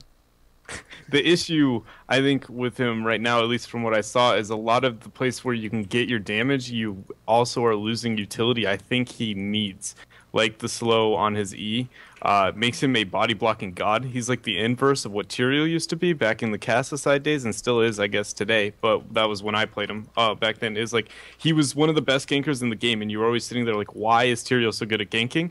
And he has no like hard CC whatsoever, and he only had one Kael'thas side for damage. But it was so good because you would blink behind your opponent, cast your Kael'thas side underneath them, and then that would give you mobility. The Eon that would give you mobility and do damage. And you can't body block like a target that's running at the same speed as you very well, but when you're running faster or they're running slower, body blocking becomes insane. So by flipping him, you get on the other side and you'll be able to body block really well, making him still a gank heavy person, but he's just too squishy. So I think honestly the only way to get to him is building him like a damage oriented, CC oriented as a duo tank style composition, kind of like you would with like Sonya ETC with hard engage, heavy lockdown, and hope that the damage is enough. You go with like a, I don't know who I would pair with him, a new Barak Diablo, and then have your team just be like really hard, heavy. We're in there, lock you down, lightning breath, come out. Like hopefully Lord of Terror gives you enough value at a certain point in the game. Don't know have the answers for him yet. All I know is that I don't think he's going to be played anywhere near what you saw in the past, and that's the closest thing to like his viability right now. I'd rather listen to Kevin Theorycraft, really. Yeah. Oh, snap. Oh my god. I'm not sure that you're right about the body blocking, but I don't know if the damage output is going to be there or anything close to pretty it, to low. be honest. Yeah, I was testing around with it, like a full combo, not lightning breath. I was doing an APOC style combo on an Arthas at level 20 in try mode. I was doing half his health, which I don't know if it's enough to actually justify it. But I don't know, man, because like you're saying that he's not tanky, but at level 10, you pick up the level 7 talent Soulsteel, and he's getting way more health than if you got the 150 talent before. He's got 825 health bonus now, so it makes up for the 100 that he's missing from the nerfs to health. For the what talent are we taking? The level 7 Soulsteel. I think if you pick up Soulsteel, he's like more tanky. He's almost more tanky than he used to be. I think the only thing that really hurt him in this patch is the cooldown on Shadow Charge. I think he was already like he's really tanky, except when he dies, he has to rebuild his tankiness, and it's just I don't know, it's scary. That's why I got the reduced. I've always felt like he's kind of like I don't know, the reduced trade on the res. Yeah. See, that's like that just means the more often that you die, the more likely you are to lose your tankiness in the first place, which is kind of counterproductive, especially in the early half of the game up until like level like 16, 17 when death timers aren't very long. So now you're spending the whole first half of the game having a talent that you're ultimately just making yourself weaker up until. Only until then does it like really give you that much effectiveness. I don't know. I don't have the answer for him right now, but I think if you're going to be able to die with 100 souls later on in the game, you get that 5-second death, you come back up, you pick up 2 waves worth of souls, and you're back to being able to die again with a 5-second timer, and then you're back up to life again. So that's why I was going for reduced trait originally. Did I miss something? What? Were you 2 waves? Yeah, because you have 40 souls, you need to get 60. So you pick up 2 waves worth of souls. Okay. I thought you were saying with the 100 not picking up the 60. Well, 3 waves, yeah. sorry. All right, Late game, that's really awesome. Except for the amount Even of earlier game, it's pretty awesome. It's awesome, but you're wasting your tankiness. Vegeta! You can't sacrifice that much health this time. Can we stop talking about Diablo, please? Hey guys, So bad. Just let's go to ETC, man. look at this. Look at this. We're down to the final 42 minutes of our Teespring campaign. We have sold 53 shirts. Thank you guys so much. We sold like 13 today alone, more than that even. And all of this money, all this profit, that's going into a prize pool. Hey, if we sell 60 shirts, can we get the money pig dance? Yes. Dread and I will 60 do shirts? it in. Dread and I will do it in synergy again. Yes. Money Pig Dance. Money If we Pig sell Dance. 7 more shirts Remember in we the did next on- 40 It's actually pretty minutes. epic, so if they can I pull just it off wanna- again, it's totally worth it, guys. We just get 7 more shirts. It's absolutely worth it. I'm actually really glad I learned the money pit dance. it's pretty, And we were so surprisingly in sync when we did it too. It was like, awesome. I was like, well, okay, it was that's impressive. legit. That's legit right there. So, you guys gotta buy shirts. 7 more, please. Thanks. PSA. Talk about this guy. ETC tour bus. Okay, so I think it's 16, the where it leaves the speaker behind. Encore? Yeah. Encore? Encore. Yes. That thing has some terrifying potential. I love the idea of the zoning potential that you can throw. You just lock out an area, and it's, Yeah, like, it's if you're retreating through a choke, there's no way to get through it. Yeah. Like it just you're getting knocked back. what was that? 16. It's called Encore. Just out of It's a face curiosity, melt. I'm not saying I don't disagree because my mind was blown Speed when I metal's saw really that good, was too. going to be a thing. But compare that talent to other talents in the game on that tier with other tanks. Like there's one that's really similar that's never taken, as long as it hasn't changed and I'm not wrong here. Hold on. There's another talent that also makes in a hard to move through chokeholds at 16 for tanks, Oh, Tyrael. and it's on Holy Ground. Tyrael. Yeah. So Yeah, what Holy makes Ground. you want to take? Yeah. Difference One of being, the other difference for- being, One of them is you can't walk through the area. The other is it's knockback at CC. and it's an interrupt. That's That is the big, true. and it does additional damage. Pit running fun, Dread. We're It, happy. it It's- recasts the ability, so it does more But the damage. ability does really low damage from the beginning, Yeah, right?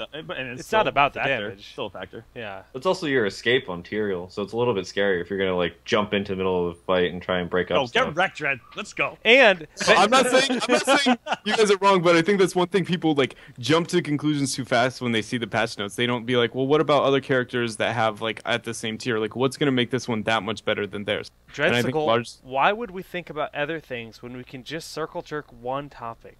Okay, Yep. let's do that. Okay. Yep. Thank you. Okay, I don't Okay. care. Great. It's awesome. great. Yeah, let's go back to Diablo. So I think the reduced talent trait levels 1. No. Tour bus. Yes, please. The greatest think- ability in the game. Everything that happened to ETC is awesome. I don't really know where he falls. I don't know anything. All I know is when I played ETC back in the day, I wanted this version. Yes. The All right. CC god. So, pretty much what we saw in WCA this week was a lot of power slide builds. Yeah, so we'd both see see- Rolling Like a Stone, we'd see Double Neck Guitar. The mini hardened shield at 13, showstopper. What would we see at 7? Was it? There would some combination of loudspeakers, and I don't actually think we saw Guitar Hero. Okay. Maybe just Um, keep on rock. I can't remember. But we saw the return of Mosh Pit. That was the big deal. Is it's been so much stage dive for several months, but now with the improvements they've made on Power Slide, lots of Mosh Pit, and like Kubi likes to freak out about, Tour Bus.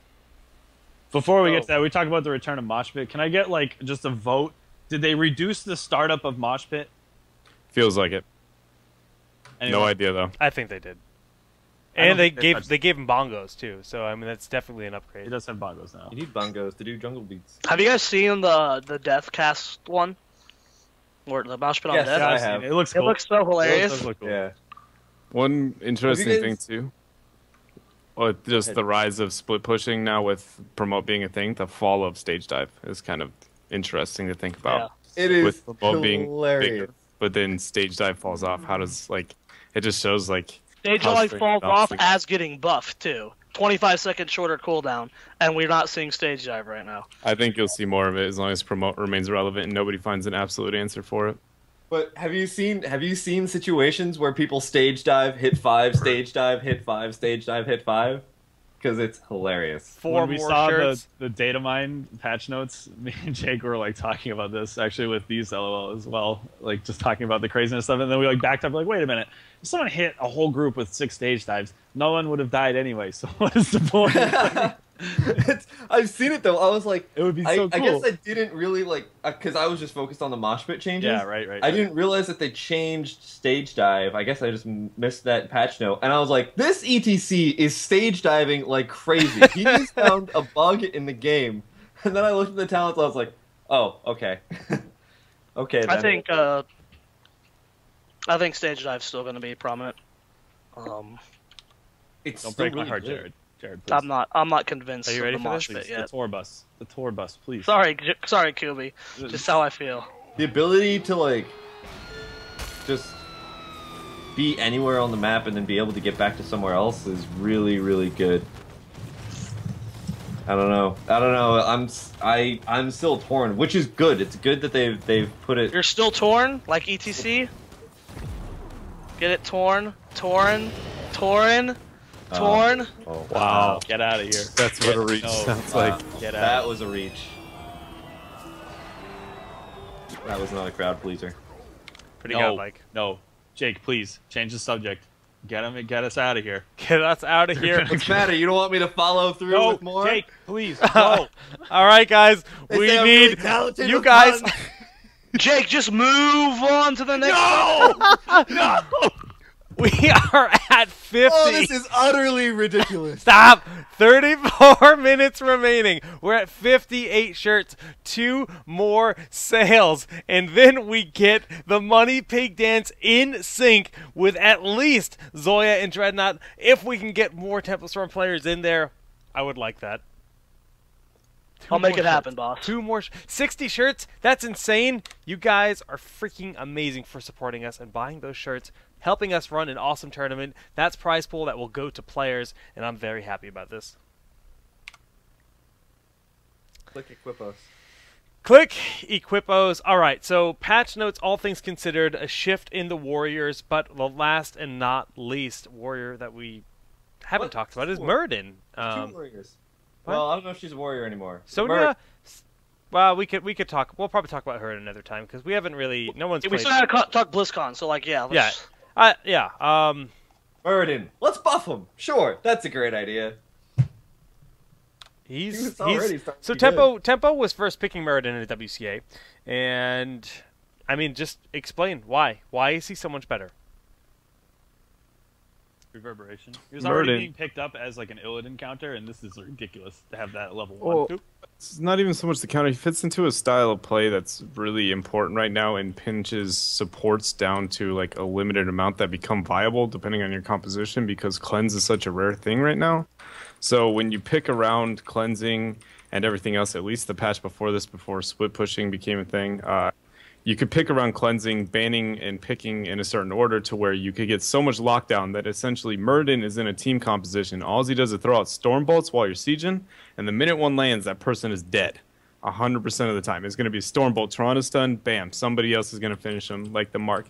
And so that was a lot of like our concentration for the time, was our focus for our comps were going to be lockdown oriented, and that we were going to like burn a cleanse and then proceed to win the team fight. And we were afraid we weren't going to get him because of the strength of him getting buffed while everybody else was debatably nerfed. And just with how little time we had on the patch, it was pretty much just like, this is the only character we're confident at being really strong that we were still running in beforehand. Interesting. So, all right. Well, Murden's a thing. He's a beast. He only costs 2,000 gold. If you don't own him, you probably should because he's actually ridiculous in this patch. But be careful if you're picking up Haymaker. Don't just let your near dead enemies escape because your team will hate you. Misjudgment of how much damage the ability does can cost you. No, it's not Judgment. It's Haymaker. It's a different ability. Oh my goodness. It's like Lee Sin without the follow-up Q. The struggle, boys. Struggle. Is real. Yeah. So, BlizzCon? Corey, Lake. Wait. Corey. Nope. Yeah. No BlizzCon. Not yet. We got something else to take care of first. Gazlo? Buffed? Best notes 60 ever? shirts have been sold. That means we have a $350 base prize pool, and we also have a Money Pig Dance that has been promised. Whose do it at webcam the are we show. doing this on? End of the show? We'll do it at the end of the show. No, Dre. do it now. Okay, we're doing it now, Dre. We have We're the doing it now. 60. We have the 60 shirts sold. Money Pig Dance, please. Okay, you remember how it goes? Yeah. You go to the left first. Okay. I got Well, that. Okay. all right. Bend You up. gotta let me in. Letting you in. Letting you in. me All right, ready? Yeah. Money pig. Money pig. Money pig. Money pig. Money pig. Money pig. Money pig. All right. Oh my god. Oh my god. Well done. The double view made that so much nicer because I could see Yeah, me Dreadnought twerking. everywhere. That was way awesome. Oh, I didn't watch the other view. I hope the viewers enjoyed that. Thank you guys Well so worth much for supporting Town Hall and our upcoming event. We'll have more info on that. Hopefully next week we'll get all the info ironed out. If you have not ordered a shirt, there's 30 minutes remaining, and it's actually at 61 now, so thank you for the continued support. But yes, let us move over to talking about the road to BlizzCon. This is a pretty massive deal. Now, if we look at BlizzCon last year, this is Jake's storytelling mode. If we look at BlizzCon last year, Blizzard invited 4 brands, 4 organizations to compete at BlizzCon 2014, 15, 14, 14. 14. It's 15 14. minus 1 because it's a year backwards. 14. Okay. Yes, good, thank It you. was last year. They invited Team Liquid, Fnatic, Evil Geniuses, and Cloud9, and not all of those teams necessarily had rosters. Shots fired. But while Tempo Storm, formerly Symbio Gaming, was actually just completely and utterly dominating everyone. And it was kind of bittersweet. It's good exposure from those organizations, but it kind of sucked. Fast forward to this year, they do Heroes of the Dorm. Massive opportunity. Again, not so much geared towards already established teams. Really cool, massive exposure. Again, not really a thumbs up to the competitive scene. But here they come out with the guns blazing. The game is officially going to be launched on June 2nd, and they are rolling out with a $1.2 million global competition with $500,000 at BlizzCon, $200,000 to first place. The wait was worth it because this is more support than I expected right away. How much? I have a question. How much money did BlizzCon 2014 have for Hearthstone, a game who had been released almost the entire year? Because I'm pretty sure it wasn't $1.2 million. Not even close. We're getting $1.2 million and the game's still in beta. Yeah, it's... Boom! Well, it won't be in beta, but... well, I mean, it's still right when now. they're making the announcement. Yeah. True. Hearthstone wasn't at the time, for sure.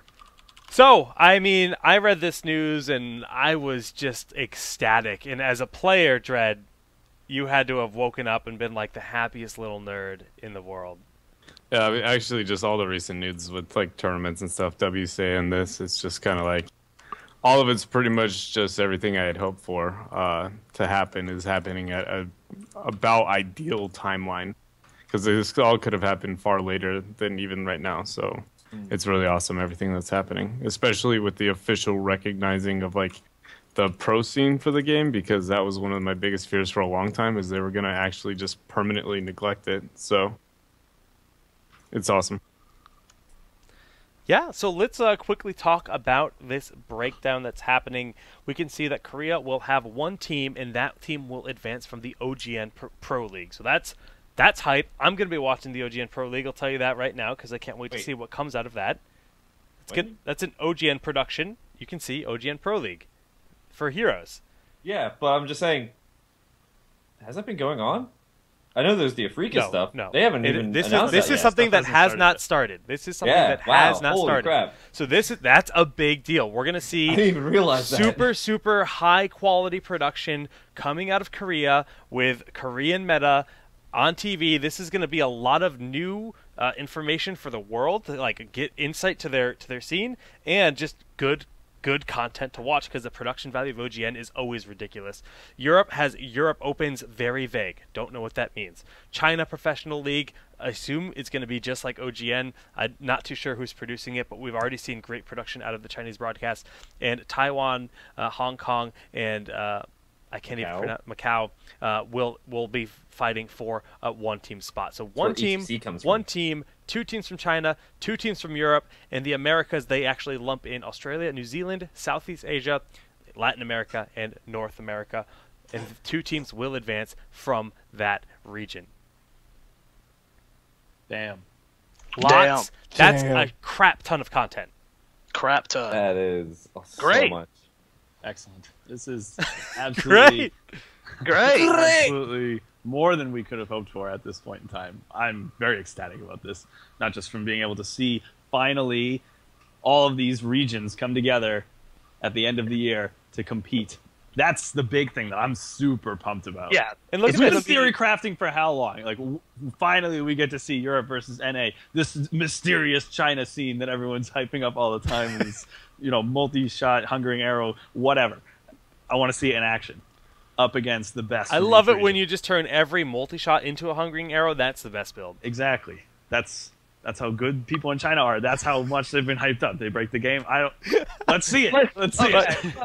Real quick. Here's why the Hungering Arrow build just the derail. Hungering Arrow Absolutely. China because they have better RNG. Because in China, they're so good, they can make the Hungering Arrow bounce efficiently to secure extra kills. But in North America, we're so bad, the Hungering Arrow bounce will hit minions and mercs and other nonsense doesn't need to hit because we suck. But China's so goddamn good, they can just land every single Hungering Arrow bounce. Went full Texas. I think. Went full Texas. You went full Texas. Okay, before I die, Okay. Hurry, Before I come back die. up. let's just say I want to point out June. That's 2-3 weeks away. This is all starting. So this is around the corner. Very, very cool. Hungering Arrow aside. There's thanks, Jared. You okay, Jake? No, Slade. I can't do this anymore. I'm getting too old for this. All right there, Murdoch. Did I really go full Texas there? Yeah, you You did. went full so Texas. Absolute Texas. Damn. So Texas. Absolute Texas. That was good. That was good stuff. Okay, so but I want to point out this. This is cool. The finals are $500,000. That means what? Another 700 and was it 750,000? 700,000 on top of that. 700,000. Top of it, that's part of the qualifiers. Yeah. That is a lot of money. Like, of course, it's going to be spread throughout the regions however they want, but that's still like that's so much money from now till BlizzCon. That is just like with the game launching and so many other people like not only is this game a Blizzard game, it's now free to play, it's good, it's fun. Now like there's just gonna be such a flood of new players to the game, like with the help of this announcement, because it's just I don't know, man, it's so cool. Well, so So here's, hype. here's my question, especially since I don't really have any kind of experience with the League community. Do you guys think that challenger teams from League and maybe some like amateur Dota teams will see this and like be like, oh man, this game's just coming out and they've got $1.2 million in prizing. Let's give it a shot and actually come over. And if they do, are they going to be a threat? I don't think there's really a huge elephant in the room there.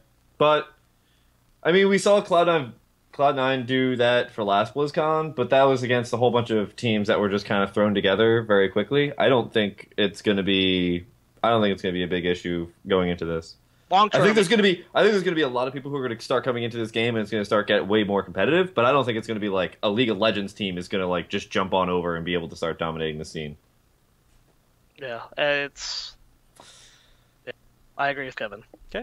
You know, But it happens once in a We while, have guys. the use case of or the data point of last BlizzCon, so who knows? But I don't think it's going to happen as severely like last year. Fair enough. All right. Great. Great. Great. Great. Great. Yeah, it's great. I love the bone. Like I'm gonna, whatever. I love the fact that they're throwing a bone to like. Phrasing. Loves the bone. Jared, 2015. I love the bone. I love the bone. I love the fact that they're like Vote him.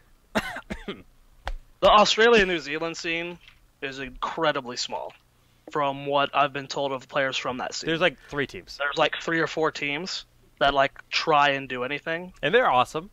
They're awesome. They're you know, super not active and passionate, but yeah, it's small. Not to take anything away from them, Right. But it's cool that Blizzard is recognizing every scene and not just like look at all the eyes on NAEU and some eyes on China because whatever. Because they but- got good RNG. Right, They got Joe? good RG, but they've opened the qualifiers worldwide, which is really I'm cool. willing to bet they did a lot of this splitting based on population of players.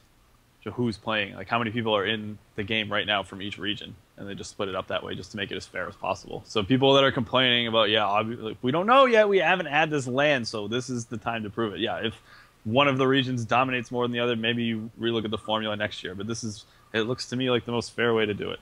Wait, hold on. Australia's not part of America? No, it's actually They're in the not. North American, like they'll be fighting in the for a North American spot, but No, I mean they're- like on the map, aren't they like the same thing? Yeah, no, right below Mexico, right? Yeah. Hold on, I had to do this for Jake earlier today. I just posted a link in the chat. You can look at that, and that will hopefully help.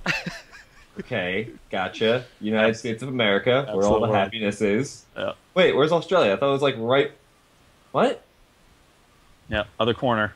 Ameristralia is a thing. Whoa! Wait a minute. Hold on. Why? Yeah. I was told the Earth is round. Why is it flat? We don't have a curve monitor. Rip, boys. Right below Mexico. Yep. Right below Mexico. No, I think somebody was saying it before. I think it's based on servers. I don't think it's actually based on anything more than that. I think it's just based on like what servers are where and where it's going to be easiest for this to all happen. Yeah, I'm sure they'll have online cups that'll evolve into something else. But they'll give us more ironed out information soon, I'd imagine, because if it starts in June for NA, I'm sure it starts in June for everyone. And it's pretty much I just assume that once they have the launch event in London, they're going to announce all of this in full detail. This is where you sign up, yada, yada, yada. So get hype. And get Great. your shit together. Great. Right. Great. Great. Great. Great. Great. Great. Is that how I really sound? Yeah, that's what he says. I think that about covers today, though.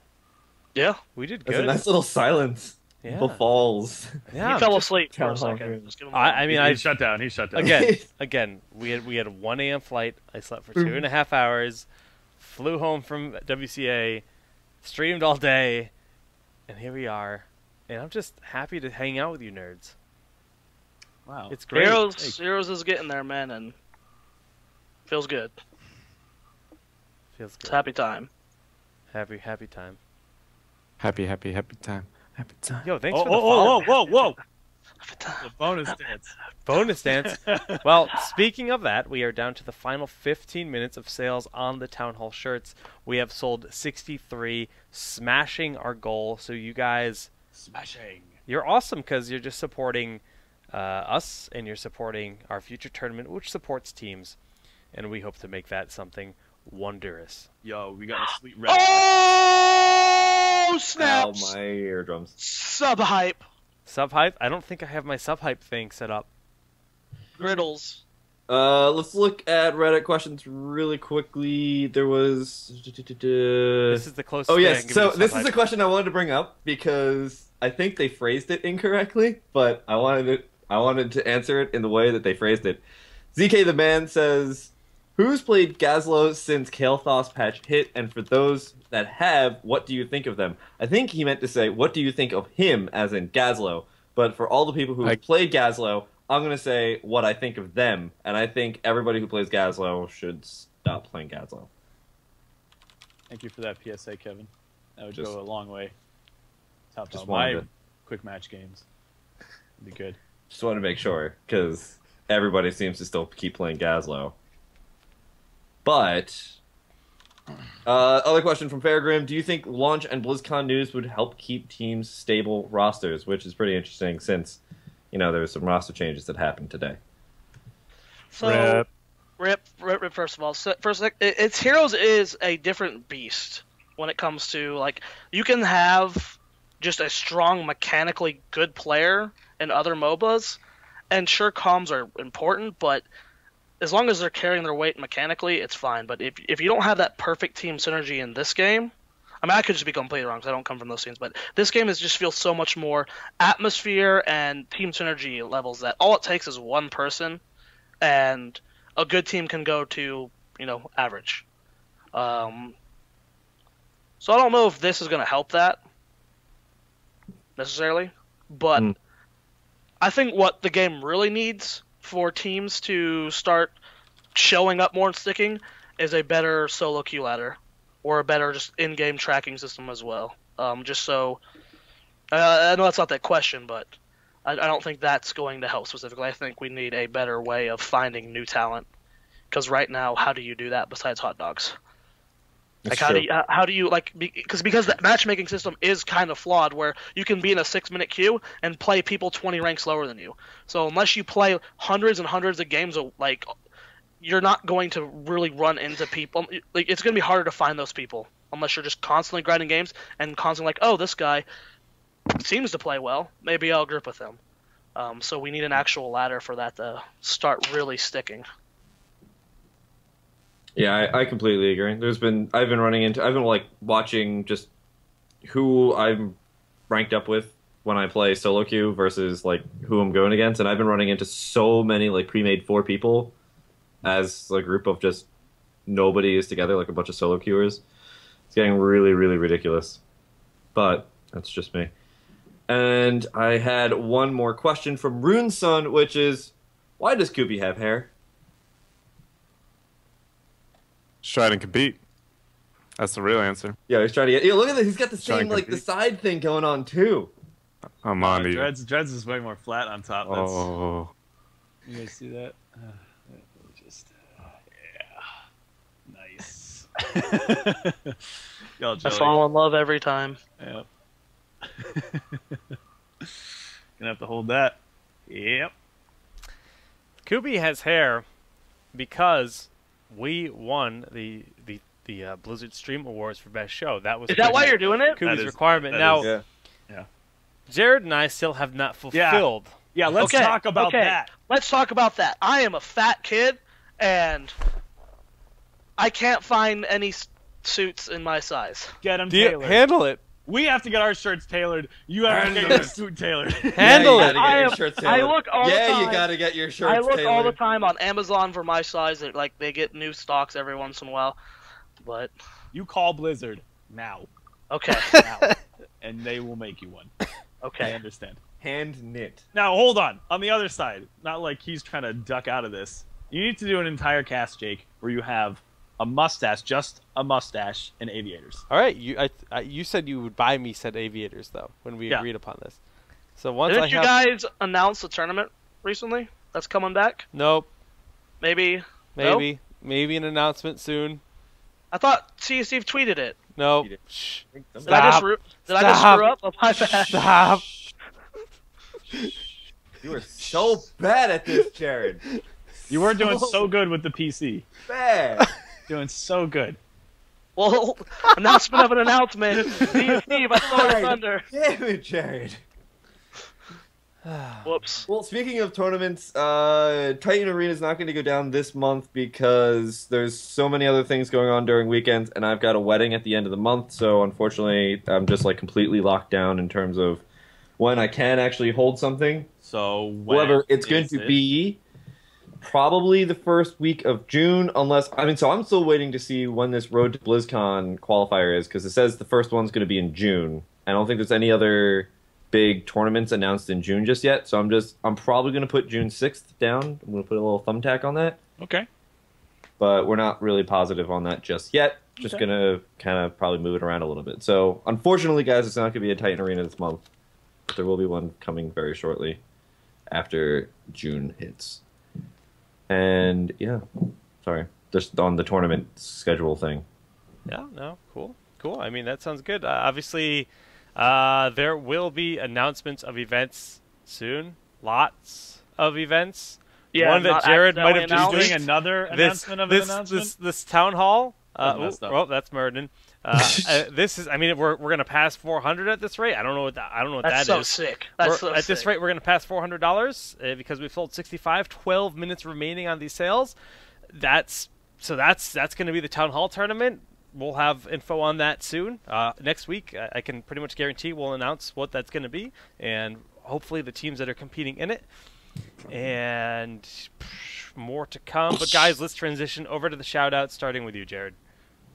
Yeah, you guys can follow me at Tempo Zoya on Twitter. A big shout out to Tempo Storm and all of our sponsors, Funk, Twitch, Namecheap, and G2A, who pay for this wonderful house I am currently living in and house all of our teammates, like this guy right here, Arthalon. Hello. We have an official YouTube channel where we just released Soldier did a patch notes breakdown, as well as Dreadnought released an Infestipulse build, and Arthalon did a little tips on how to do how to be a better Dragon Knight. Those are over at youtube.com/TempoStormHeroes. We have an official name now. I will go ahead and also link that in the chat. Also, we are currently holding tryouts for a 5th member to come live with us and destroy the North American scene. You guys can email me at jaredgeggleston90@gmail.com if you're interested. Can I put that on screen for you? Because you actually just vomited words. I'll post it in chat. And you guys can do tryouts there. Keep an eye, June 1st, WCA Finals, us versus Maelstrom. Love my bros at Maelstrom, but we are going to destroy them. They don't stand a chance, so make sure you're cheering us on there. And that's all I got. Title. Gooby, take it away. All right, so yes, this past week we talked about it a good bit, but we did cast the WCA America qualifiers, at least the round of 8 and round of 4. Hope if you guys tuned in, you enjoyed it. We had a bunch of fun casting it. It was a lot of cool matches. Fun to cast an event over the course of a... Yeah, no, that's fine, Jake. That's no problem. I wasn't doing my shout-outs or anything. That's cool. All right, anyway, moving on. I'm really looking forward to, I'm really excited about the June 1st finals. As Jared was mentioning, it's going to be between Tempo Storm and Kael'thas Maelstrom. The first land for the competitive scene we've seen so far. So it's going to be fun hanging out with those guys, and I'm sure it's going to be a whole bunch of craziness, really cool matches. Other than that, ESL Major League resumes Season 2 next week. We took a week off just because of the WCA, and all the teams that were competing in this event obviously wouldn't be able to overlap. That resumes next Tuesday, 8 p.m. Eastern, twitch.tv/ESL_heroes. That's it for me. Follow me at the Kubi. Yeah. All right, Kevo. So I bought Adobe Premiere because my other video editor decided that it didn't want to be free anymore. So I was like, fine, I'm not spending $20 on some video editor. I'm going to buy Adobe Premiere. So and Adobe Premiere, freaking awesome. So I rebooted Free Week, put it up on my YouTube, youtube.com/Shamtoo, SCHAMTOO. Go check it out. I'm going to be doing more videos too. I'm going to be working on, I think, another video tomorrow, which is going to be about whether or not an objective is worth it. Yes, and it's not going to be always yes. It's not going to be like a super high level. It's going to be kind of if you're playing solo queue. So it's not going to be like some tempo level bullcrap. It's going to be Whoa. I have a question for you, Kevin. Yeah. Is it called Free Week because you're free kills? Oh! It's called Free Week because it's the free page.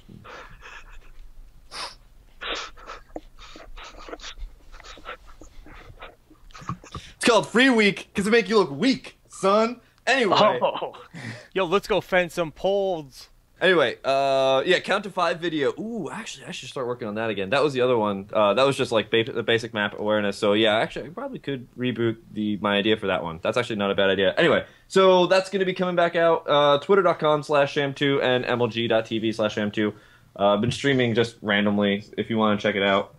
And that's about it for me. Oh, and I'm casting Enter the Storm qualifiers, I think, on Saturday with Idra. So check those out. More qualifiers for Enter the Storm. They're fun to cast. EU meta. So, yeah. That's it. All right, Dread. Zoya pretty much did everything for me already. Gotta do it again, though. But I gotta do it again, though. Yep. Shout out to Tempo Storm, Twitch, G2A, Funk, Namecheap for sponsoring everything and paying for everything that we do. They're really awesome. And other than that, my personal Twitch is twitch.tv/Dreadnought_heroes. You can follow me at the Twitter, which is at TempoDread. And then also a really big thing that would be awesome for everybody is if you guys could go to the YouTube channel that Zoya linked and talked about earlier and sub/follow for that. That'd be really sweet. there's going to be a lot more content coming out from Tempo Storm in the near future. We're just pretty much laying out the basics for it for the time being. So catch us now, and soon it will be a lot of great quality content. That's you guys. So great. Maybe more money pig dances. I don't know.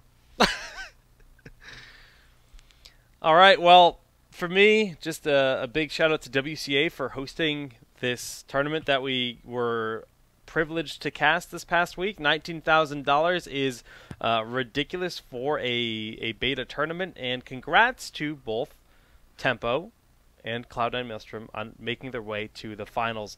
Going to be a lot of fun to see that all unfold. That's going to be June 1st for that finals live in the Burbank studios down in California. I don't know if there is live audience. I will make that public knowledge as soon as I have confirmation.